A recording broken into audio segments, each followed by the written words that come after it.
Hello everyone, welcome back to my YouTube channel that is Maths Point। तो कल हमने क्या पढ़ा था? कल हमने पढ़ा था एक तो डिविजिबिलिटी टेस्ट कि अगर 2 से डिवाइड करेंगे किसी भी नंबर को या कोई नंबर 2 से डिवाइड हो रहा है तो उसके लिए क्या कंडीशन है, 3 से डिवाइड हो रहा है तो उसके लिए क्या कंडीशन है, 11 से डिवाइड हो रहा है तो उसके लिए क्या कंडीशन है।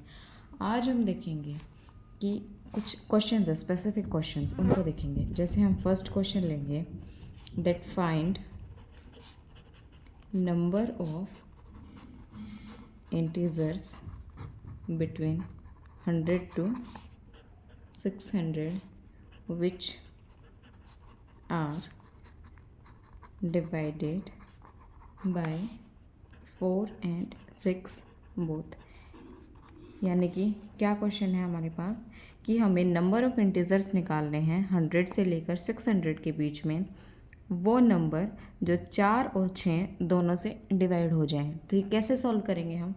इसका एक तरीका है, यानी कि जो लोअर इंटीजर है उसमें हम एक जोड़ देंगे और जो बिगर इंटीजर है उसमें से हम एक सब्ट्रैक्ट कर देंगे। कैसे? जैसे 101 और इसमें से एक सब्ट्रैक्ट करेंगे तो 599। अब हम क्या सॉल्व करेंगे? अगर कोई भी नंबर 2 से डिवाइड हो रहा है तो उसकी क्या कंडीशन होगी कि 4 से भी डिवाइड हो, 6 से भी डिवाइड हो, इसका मतलब है कि वो एलशियम से डिवाइड होएगा, इन दोनों के एलशियम से। तो 4 और 6 का एलशियम निकालेंगे हम।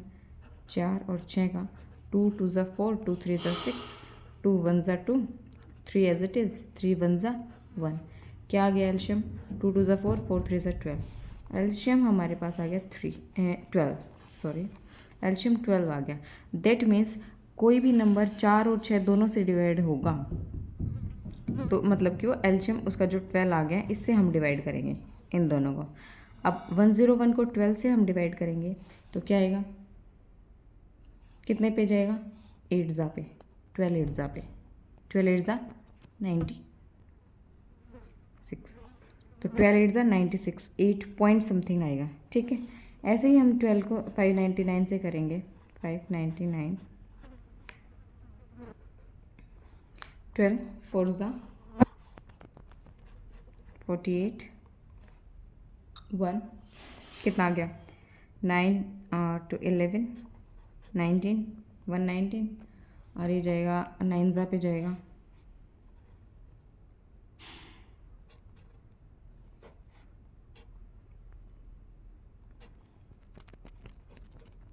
ये हमारा रिमाइंडर बच गया।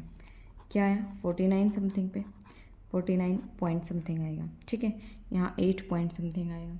तो हम क्या करेंगे कि जो बड़े वाला है उसमें से हम छोटे वाला सब्ट्रैक्ट कर देंगे, यानी कि 49 में से हम 8 सब्ट्रैक्ट कर देंगे तो क्या आएगा हमारे पास?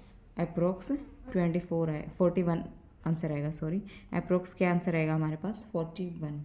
तो 41 इंटीजर्स होंगे 100 से लेके 600 के बीच में, जिनसे जो 4 और 6 दोनों से डिवाइड होंगे।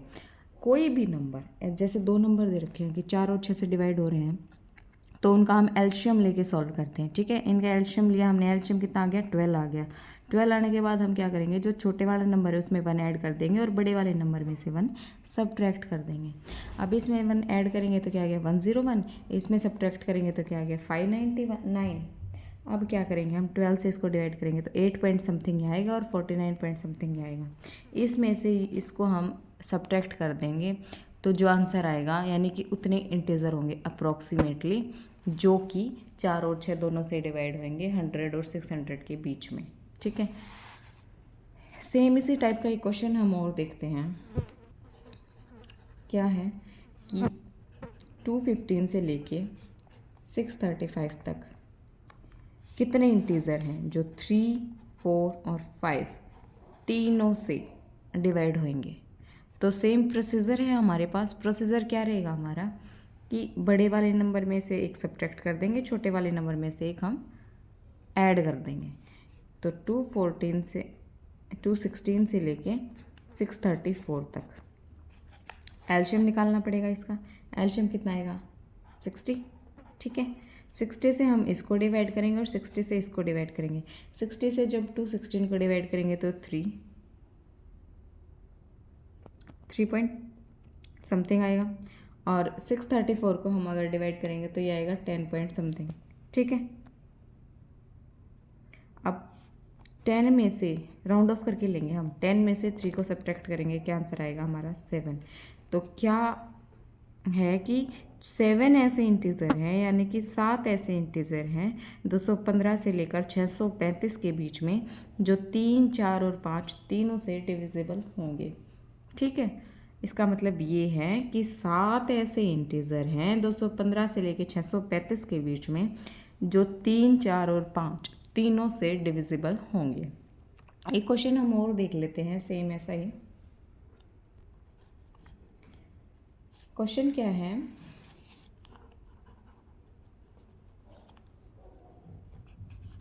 how many 3-digit numbers are divided by 6। अब हमें पता है 3 डिजिट नंबर कौन से होते हैं। सबसे पहला 3 डिजिट नंबर क्या है 100, और लास्ट 3 डिजिट नंबर क्या है 999। सेम प्रोसीजर वही फॉलो करना है हमें कि छोटे वाले में एक ऐड करना है, बड़े वाले में एक सब्ट्रैक्ट करना है। तो इसमें एक ऐड कर दे 101 आ गया, और इसमें से एक सब्ट्रैक्ट करेंगे हम तो क्या आएगा 998 आएगा। अब 6 से इनको डिवाइड करेंगे हम, 6 से डिवाइड किया, 6 1 जो 6 4 1 एंड 6 6 जा 36 पॉइंट समथिंग आ गया। अब 6 से इसको डिवाइड करेंगे, 6 1 जा 6, 3 9 6 6 जा 36 एंड 3 8 6 6 जा 36 पॉइंट समथिंग आएगा। ठीक है, अब क्या करेंगे हम, इसमें से इसको सब्ट्रैक्ट कर देंगे, यानी 166 में से हम 16 को सब्ट्रैक्ट कर देंगे, that is equals to 150।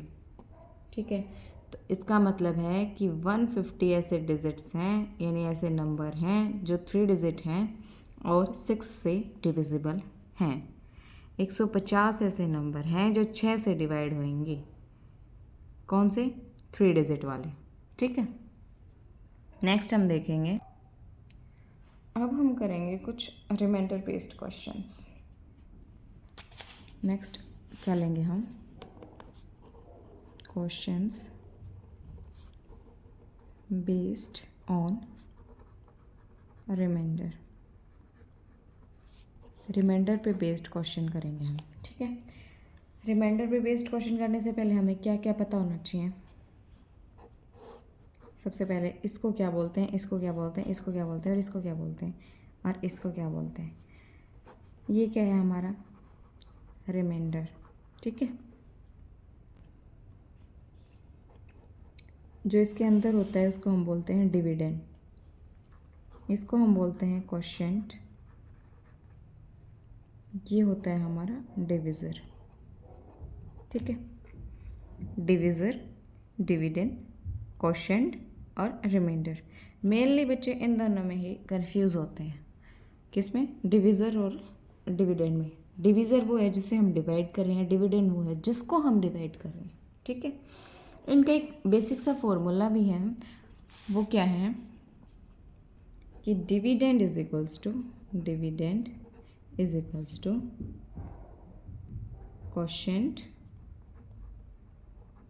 Into divisor plus reminder.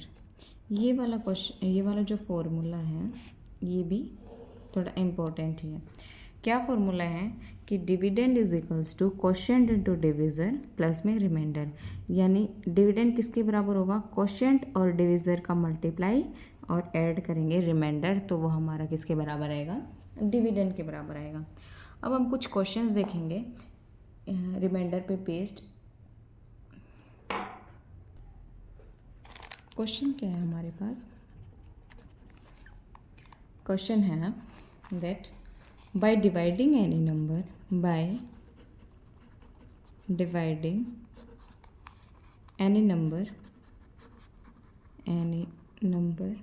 with 36 we get remainder 17, then find the remainder when that number is divided by 12। इसने क्या कहा है कि किसी भी नंबर को हम 36 से डिवाइड करते हैं तो हमारे पास रिमाइंडर 17 आता है। अगर सेम नंबर को हम 12 से डिवाइड करेंगे तो रिमाइंडर क्या आएगा। ठीक है, इसको सॉल्व करने के लिए हम क्या देखेंगे, ये क्वेश्चंस कैसे सॉल्व होते हैं। छोटी सी चीज़ है, बिल्कुल ध्यान में रखने लायक है। जैसे अगर हम सिंपली सॉल्व करने बैठे तो क्या करेंगे, कैसे सॉल्व करेंगे हम इसको सॉल्व करेंगे जैसे हमने कोई भी वो नंबर मान लिया। ठीक है, नंबर को हमने जब 36 से डिवाइड किया तो क्वेश्चन तो हमें पता ही नहीं, अब दो अननोन हो गए ना हमारे पास, तो रिमाइंडर हमारे पास 17 आया।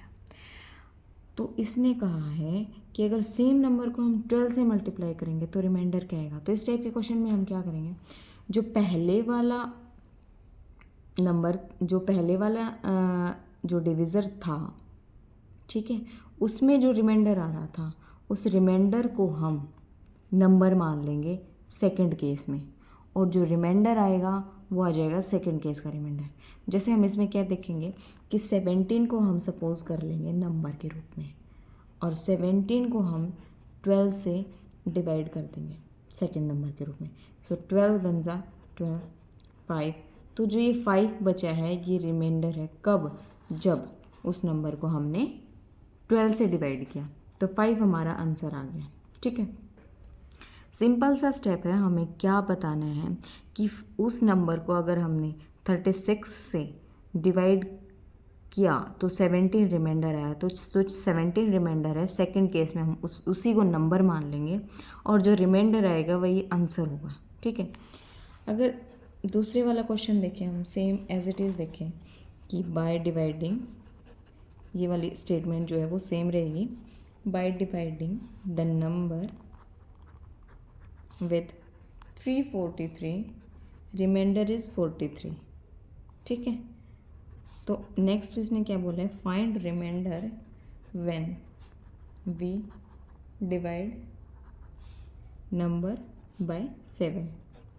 ठीक है, तो सेम हमने क्या किया कि कोई भी नंबर है उसको हमने 343 से डिवाइड किया तो हमारे पास रिमाइंडर आ गया 43।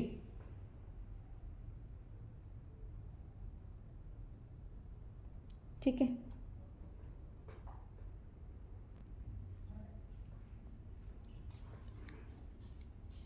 तो अब हम क्या करेंगे कि find R when we divide number by 7।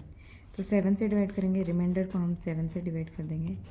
7 6 जा 42 1, तो रिमाइंडर 1 आ जाएगा। ये हमारा क्या हो गया, आंसर हो गया।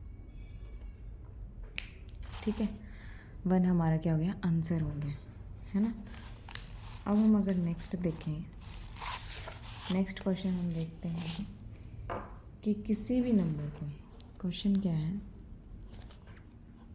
बाय डिवाइडिंग नंबर विथ 25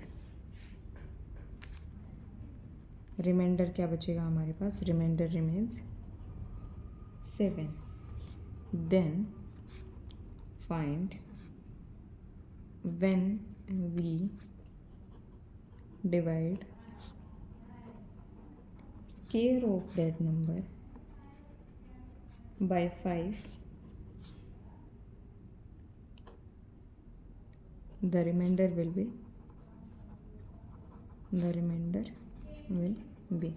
इसने कहा है कि अगर हम किसी भी नंबर को 25 से डिवाइड करते हैं तो रिमाइंडर 7 आता है। अगर उस नंबर के स्क्वायर को हम 5 से डिवाइड करेंगे तो रिमाइंडर क्या आएगा। तो पहले वाले में क्या देखा था हमने, जो रिमाइंडर है उसको एज इट इज़ ले लिया था नंबर के रूप में और इसे डिवाइड कर लिया था।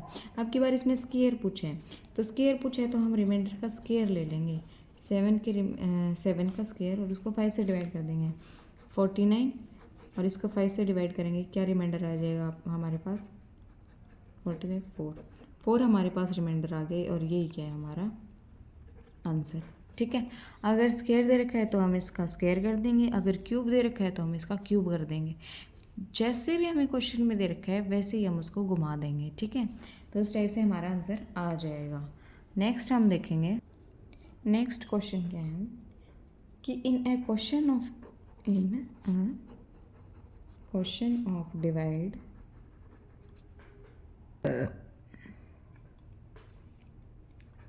the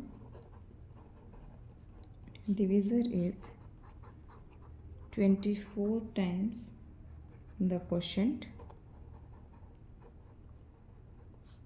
and 15 times the remainder if quotient is 25 then find dividend. ठीक है, ये क्वेश्चन हमें दे दिया। तो ये क्वेश्चन दे दिया तो हम क्वेश्चन के अकॉर्डिंग चलते हैं। सबसे पहले तो हमें वो फॉर्मूला याद रहना चाहिए। फॉर्मूला क्या है? Dividend is equals to divisor into quotient plus remainder. तो अब हमें क्या दे दिया? क्वोशिएंट दे दिया 25। क्वोशिएंट क्या दे दिया हमें? 25। इसने बोला है कि divisor is 24 times the quotient, यानी डिवीज़र क्या हो गया? 24 टाइम्स द क्वोशिएंट। ये हो गया, ठीक है। सोल्व करेंगे इसको, ये आ जाएगा 600 and 15 times the remainder. Divisor जो है वो क्वोशिएंट का तो 24 टाइम है और रिमाइंडर का 15 टाइम है। तो divisor is equal to 15 times of remainder. अब डिवीज़र क्या है हमारे पास? 600 है। यहाँ से हम डिवीज़र की वैल्यू पुट कर देंगे। 600 is equal to 15 into R. तो आर की वैल्यू हमारे पास, रिमाइंडर की वैल्यू हमारे पास कितनी आ गई? 40 आ गई।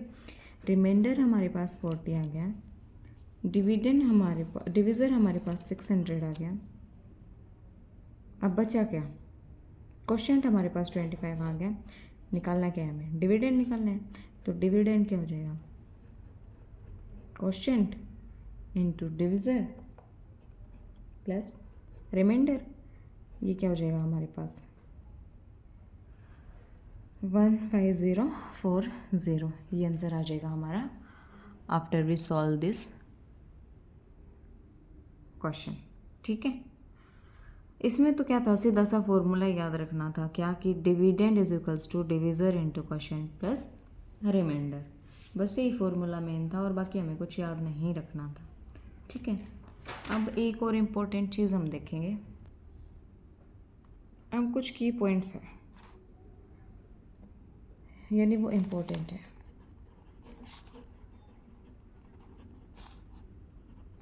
आप की पॉइंट कह सकते हो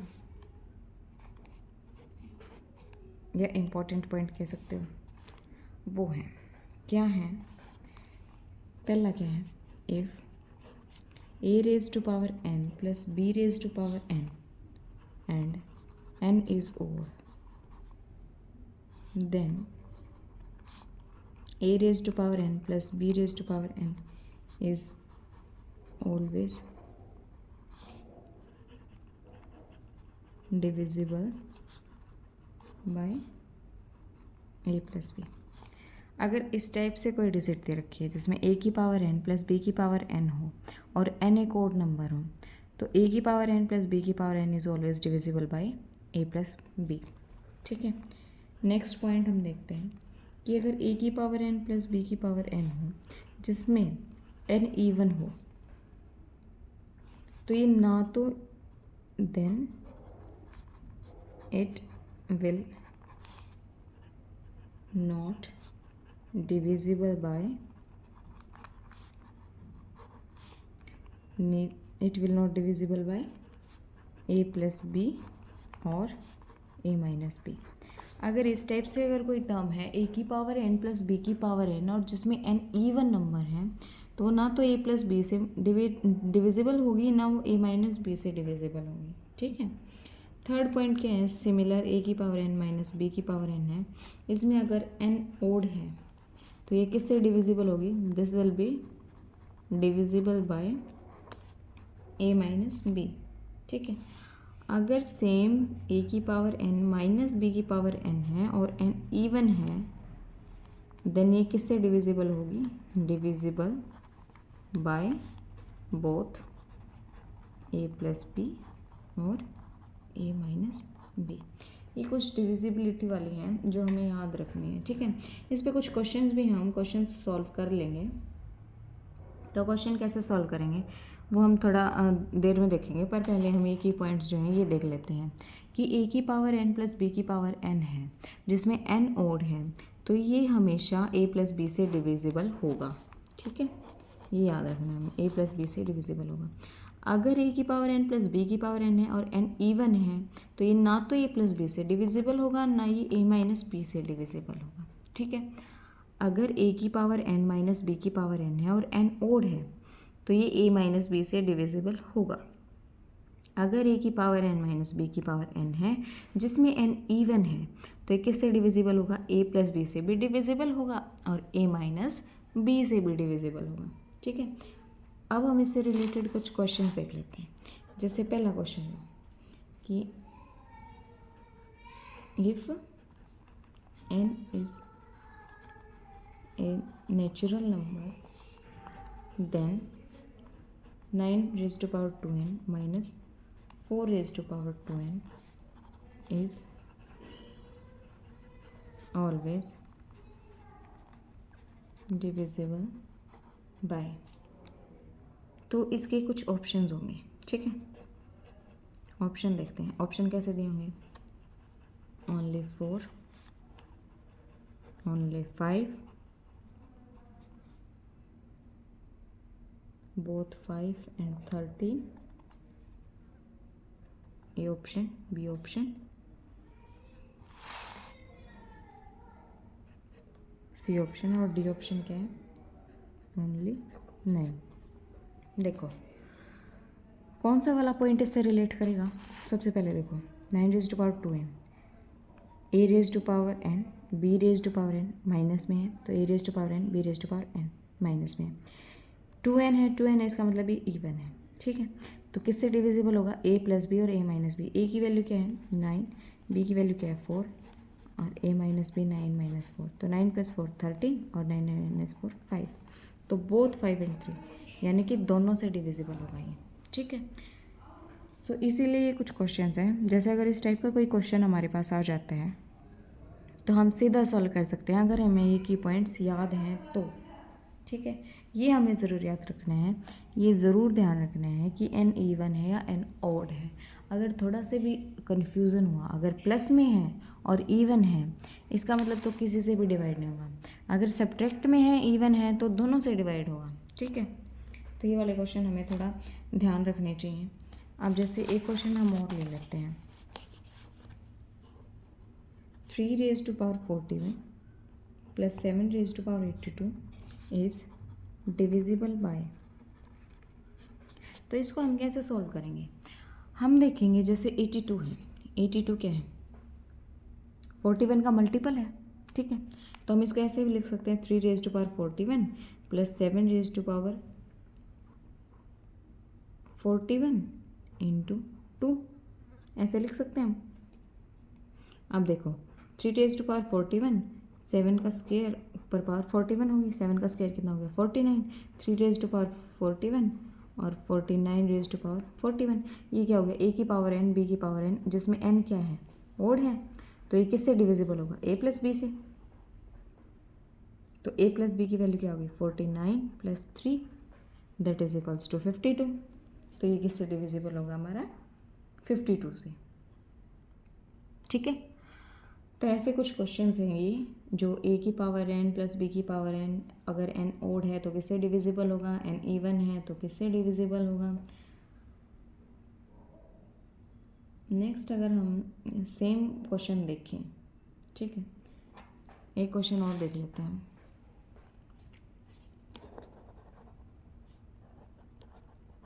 (527 raised to power 379 plus 473 raised to power 379 and 527 raise to power 166 sorry plus minus 473 raise to power 166। ये हमें क्वेश्चन दे दिया। Have common factor.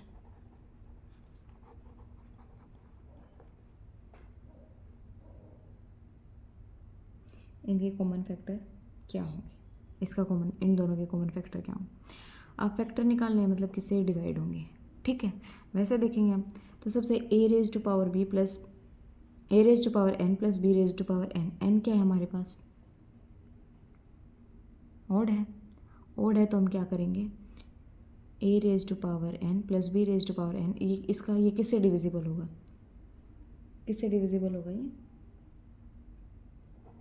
a plus B से। तो a प्लस बी की वैल्यू क्या आ गई, 527 plus 473 that is equals to 1000।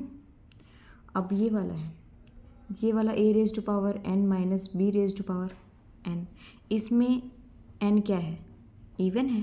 तो ये किससे डिवाइड होगा, हमारा जो फोर्थ वाला रूल था वो क्या था कि a प्लस बी और a माइनस बी दोनों से डिवाइड होगा।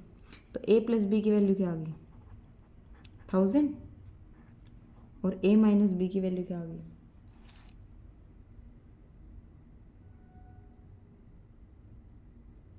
54, ठीक है। तो इनमें कॉमन फैक्टर क्या हो गया हमारा 1000 हो गया। तो इसका आंसर क्या आ गया 1000,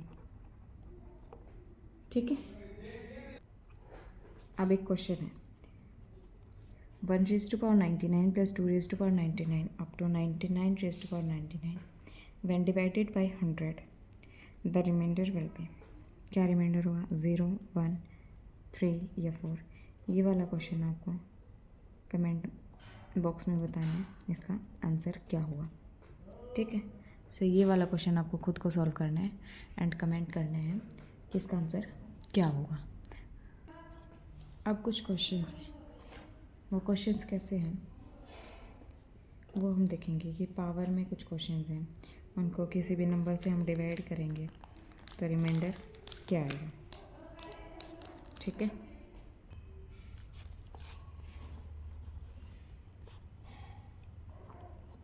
When 17 raised to power 20 is divided by 16, then find remainder।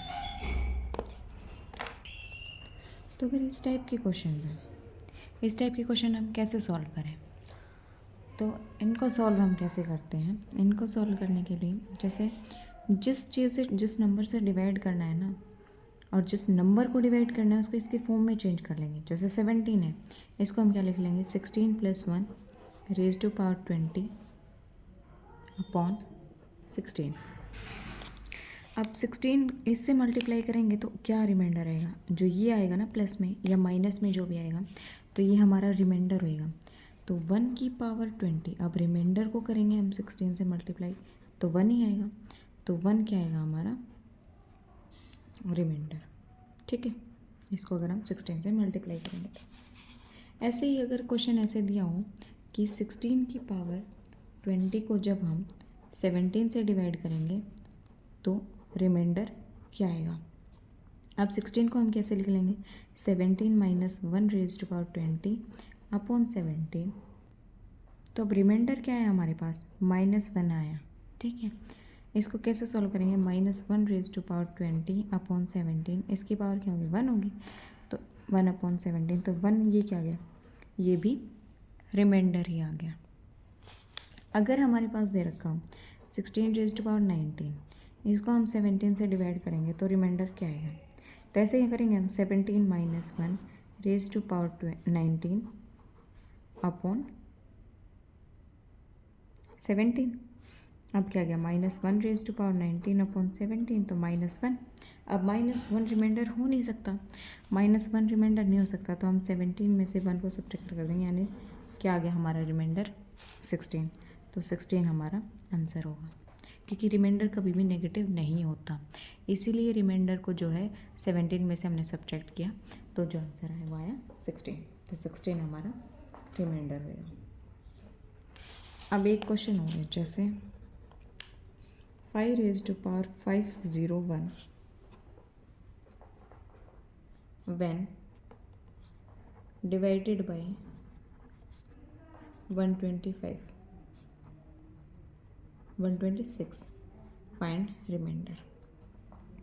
अब 126 है, हमें 126 की फॉर्म में लेके आना है, तो 5 को हम कैसे चेंज करेंगे, 5 की क्यूब और 3 से इसको डिवाइड करेंगे तो क्या आएगा